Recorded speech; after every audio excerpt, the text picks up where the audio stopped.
Metroid, the series best known for the debates around its subgenre name, the necessity of saving or killing animals, and pontification on why Metroid can't crawl. First started in 1986, Metroid is a Nintendo franchise that follows the adventures of the space bounty hunter Samus Aran, who typically works to save the galaxy from the continual threat of the space pirates. Gameplay in these titles usually conforms to action-adventure and shooter conventions, with most of the series being pseudo-non-linear with key item acquisition and exploration as a focus. In this series, I want to take a look at the gameplay, story, and themes of each mainline title and assess what makes Metroid so special. I'll be going along based on each game's official release dates up to Metroid Prime 4 Beyond, along with the Metroid manga since it's cool too.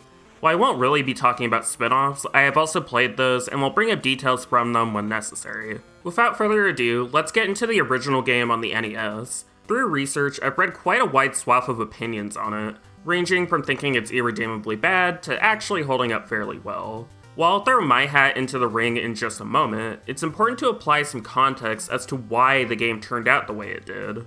Metroid had a development time of about 13 months, with 10 of those months being handled by two new developers, Hiroji Kiyotake and Hirofumi Matsuoka.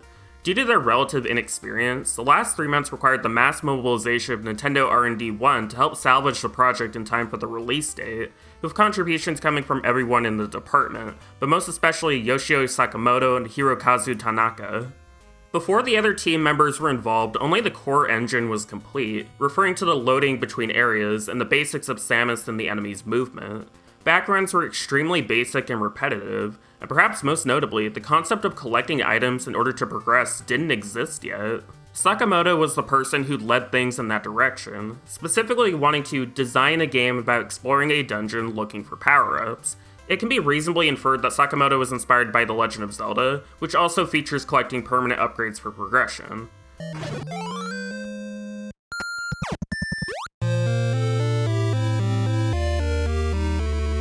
Part of why Samus's power-ups can feel a bit eclectic in this one is due to creating ideas out of limitations and necessity. Bombing blocks and the ice beam were both conceptualized since they were easy to implement and added to the exploration. Screw attack had already been added before this point since Kiyotake was frustrated needing to avoid enemies in Super Mario Bros., and so on. Things such as the Chozo, the names of the various zones, background details, the music, and of course Samus's gender with multiple endings based on completion time were also implemented during this period. It's the type of mad dash and fusion of disparate ideas that was very common during early video game history, and it's remarkable that despite this struggle, many of the series' trademark elements were already set in stone. Hostile, lonely alien environments, an expressive and confident main character, progression dictated by item acquisition, it's all here. While you can certainly argue it's a development limitation, the lack of background details means there's much more empty space, literally making the game have a darker palette than normal. I particularly love how this was interpreted in some of the official art, a lot of dark caverns and moody lighting. The music by Tanaka does a lot to sell this as well, creating a lot of variety when going from the early areas to later ones. Tanaka's intention was to make music that is less traditionally video gamey, reserving the victory theme for the very end and instead choosing compositions which blend more diegetically with the sound effects.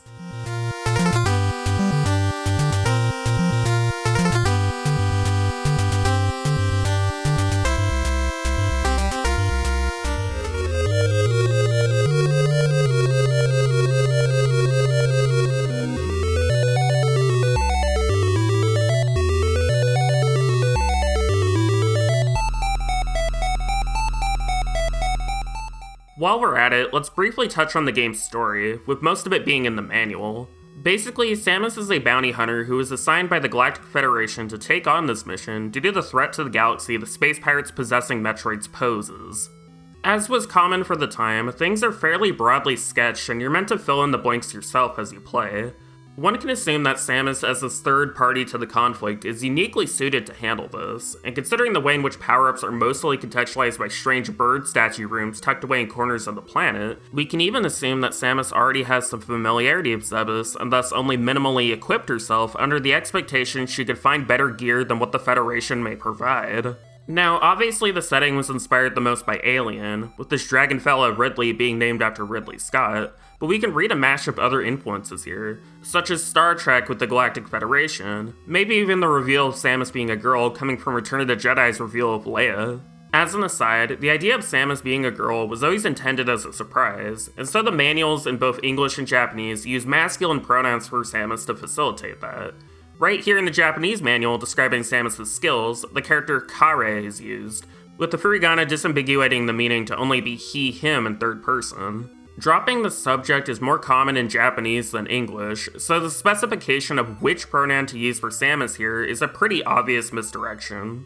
Anyway, let's go over how Samus feels to play. Contrasting directly with Super Mario Bros., you can see Samus has a much floatier jump even with a light tap. This makes sense as there's a lot more vertical platforming, but it does mean you need to carefully time when to jump so you don't get punished by enemies. I'm guessing that's why all these critters who spawn out of holes in lava were designed to go to Samus' current height before flying forwards. The game wants to test your navigational and decision-making skills in a microcosm to mirror your macro progress. What's cool is that this limitation of the jump becomes a boon as soon as you get the screw attack, making this little bit of friction intentional to help emphasize the change. Samus' actual movement speed is at a mostly unfrustrating pace. I like the fact that it takes Samus a moment to reach full speed from a standstill, that's a nice detail, along with the little transition between normal movement and Morph Ball. Samus' main tool for defense is shooting with her beam, which starts off pretty weak and only covers part of the screen before getting upgrades. Out of Samus' initial kit, I would say this causes the most problem with folks since it's very difficult to keep enemies still with the regular beam, and the sprite limitations of the NES heavily limit how many bullets she can have on screen. It's nice you can auto-fire by holding down B, but unless you have the wave or ice beam, it's not really going to help with avoiding damage much. In most cases, missiles will take care of things for you at the cost of some resources, which leads to some interesting decision-making since you need to balance between expending them or trying to rush through with limited energy.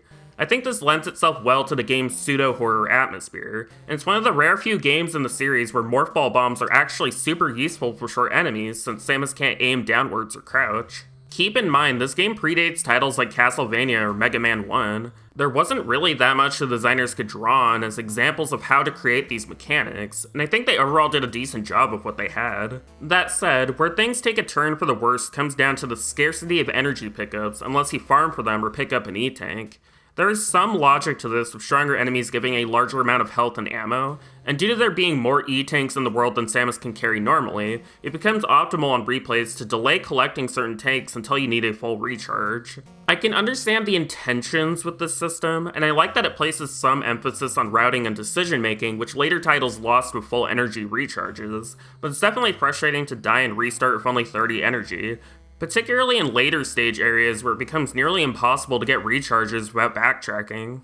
On that note, an issue even back when the game was on the Famicom Disk System is that it's impossible to save your progress without dying or using a developer code on the second controller. While it's nice to be able to at least pick up from where you left off with your items, it's strange there's no way to retain your energy count, and it feels like the feature was rushed. The American localization replacing things with a password system certainly doesn't help much. It's not the worst I've seen, and I'm glad I don't have to deal with the horrible load times on the disk system, but it's still not an ideal situation. So that's the basics of the setting and controls, but what about the game itself? How are the levels constructed, and what does the item progression look like? Let's open that manual again and compare it to The Legend of Zelda's. One thing to draw attention to is how the maps are handled. Since Zelda has in-game maps for the dungeons, it only needed to provide a small section of the overworld map to help get you started.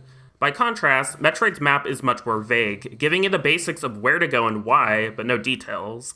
While you can certainly argue that this contributes to the game's mood, and it is worth bearing in mind you were fully expected to draw your own maps, I think a big reason this map isn't more detailed is to hide some of the game's design problems. Due to the rushed development, to help expand the game world, the developers copy and pasted rooms and placed them in different sections of the map, sometimes making tweaks to the palette or enemies, but often leaving things completely unaltered. Probably the worst examples would be this portion of Kraid's lair, or the truly absurd amount of missile packs resting upon the same structures in Norfair.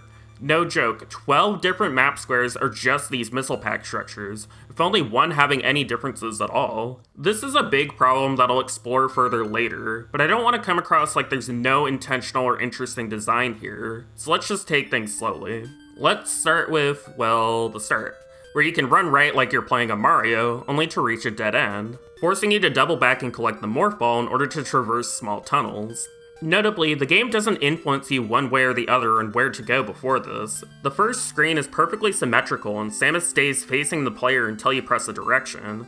What this tells you is that the path forward is up to you to chart, but there is an intended progression baked into it. What's even cooler is that this short section also indicates what you should work towards getting to first, with the entrance to Kraid's lair being right here and conveniently close to the spawn if you load a save. It's really solid tutorialization, so much so that Super Metroid translated these screens faithfully in its rendition of Brinstar. You then hit a somewhat long vertical shaft with 3 new doors branching off. Since you were just told you sometimes need to go left to progress, it's more than likely you'll try taking the left doors, only to be met with red doors which require missiles. This forces you to go right into another vertical shaft, and assuming you're following the map, you're pretty likely to explore this rocky zone before attempting to descend further towards Norfair and Ridley. Like, you certainly can try and go there first, but the damage scaling will heavily indicate you need to prepare. Aside from a few copy-pasted rooms, most of Brinstar is solidly designed. There's a few freestanding missile packs and energy tanks to help get you started, and morph bombs can be collected with a little effort. If you backtrack up the first vertical shaft, you can get Long Beam, and a great indicator of what you need to do with the 2 statues here. So far, the game encourages exploration and guides the player appropriately. Where I think the design starts to fumble is in its tutorialization of how bombs interact with tiles. Metroid 1 is somewhat unfairly maligned as a game where you need to bomb every tile to find the path forward, and the problem really comes down to a lack of association between regular blocks and bombing them. Like, it's more than reasonable to assume a player will associate morph bombs with crumble blocks, since the entrance to Kraid's lair is covered with them, and short enemies are usually placed nearby, but there's really no indication unmarked tiles can be affected the same way. Even the manual is pretty vague about this, although it does at least point out it can be used to break down barriers. This rapidly becomes a game progression nightmare when you realize that the only way to progress further without the use of glitches is to blow up one of these unmarked tiles, either within this tunnel in Brinstar for an ice beam, or within this room in Norfair to get to high jump in Ridley's lair. There's even a cruel joke next to the ice beam tunnel that leads to literally nothing, requiring a slow climb out or a reset. While you're still intended to work towards Kraid's lair, if you try going here without these essential upgrades, you're more than likely just going to get stuck since the door leading to Kraid is inaccessible without some help or an exploit, and a large stretch of the level is devoted to faking you out with, well, fake Kraid over here, who's admittedly a funny gag, but is one that takes up a huge amount of the level to execute. If you blank out all the non-essential squares here, you can see how the correct path is really a series of 5 rooms with some optional branches for items, and just how many rooms that got copy-pasted to fill up space. It's one thing to design a space which is hostile and alien, it's another to punish the player for trying to meaningfully engage with the game since they didn't psychically know half a level was a waste of time. Even when you manage to defeat Kraid, you're in for a torturous backtrack with these respawning blocks that I personally just had to skip by respawning.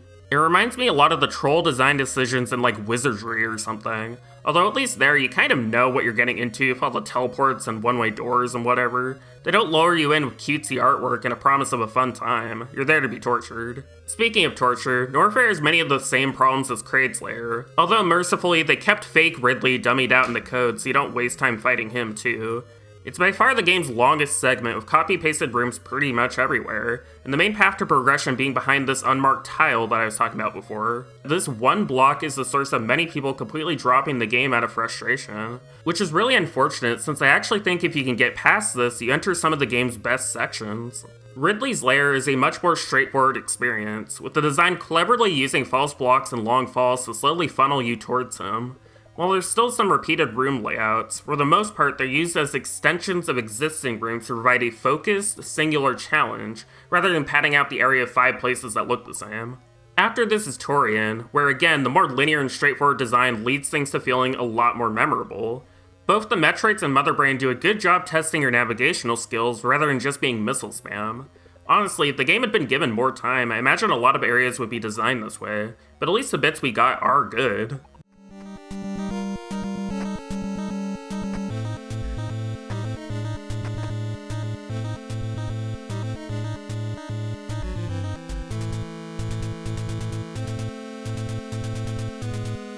They have such a way with words. Now, for those endings. Like I said, it was intended as a surprise to have Samus be revealed as a girl, and there's different endings depending on how fast you beat the game. Most ending guides online are completely wrong, the actual requirements I've listed on screen as assessed from the game's code. While I like this ending system mechanically, the main thing I take issue with is the quaintness of the unsuited endings, which positions Samus's body as a reward for doing well. The Famicom version adds a little money icon to your save game tied to the ending you get, which feels a lot more in character considering that Samus is supposed to be a bounty hunter. It's important to note that while Samus was an early prominent example of playing as a woman in a game, she wasn't the first, and was more reflective of a growing trend of developers learning how to incorporate women in a way that wasn't tangential to the gameplay. It's really frustrating when you read some clickbait article that implies that between 1986 and 1996 there was just no prominent women in games, since if you actually take the time to look and contextualize matters, you can see that things are much more nuanced than it would initially appear. Like, I don't know, start with playing Phantasy Star 1 and Psycho Soldier, then go from there. Sheesh.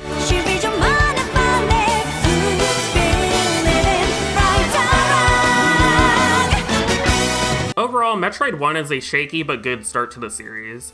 I see debate on whether or not this one is worth playing over its remake Zero Mission, since it's much easier to pick up and play thanks to a bevy of quality of life features. And while we'll explore that in more depth later, I'm of the opinion that there really isn't any remake that can fully replace the original experience. Metroid 1 is certainly of its time, but even with its severe limitations, it has elements that no other game in the series replicates. It's the only one that I would consider a fully open world once you have your basic tools, without the usage of exploits or glitches. There's no superheated rooms, or speed booster blocks, or one-way gates. The world is your oyster, and only takes a moderate degree of mechanical skill to crack it open. The lack of any cutscenes or dramatic moments until the ending means that, for the most part, the way you shape your interpretation of the story comes from how you play it, and that's really special in contrast to games which gravitate towards a more cinematic presentation. Both are valid approaches, but I think games are made special from the way in which they are played rather than shown. I encourage you to at least try Metroid 1, and if you do genuinely get stuck and hate playing, you could try using one of the many in-game passwords to explore instead. Next time on this series, we'll be discussing Metroid 2: The Return of Samus and the ways in which it changed the series forever. See you then.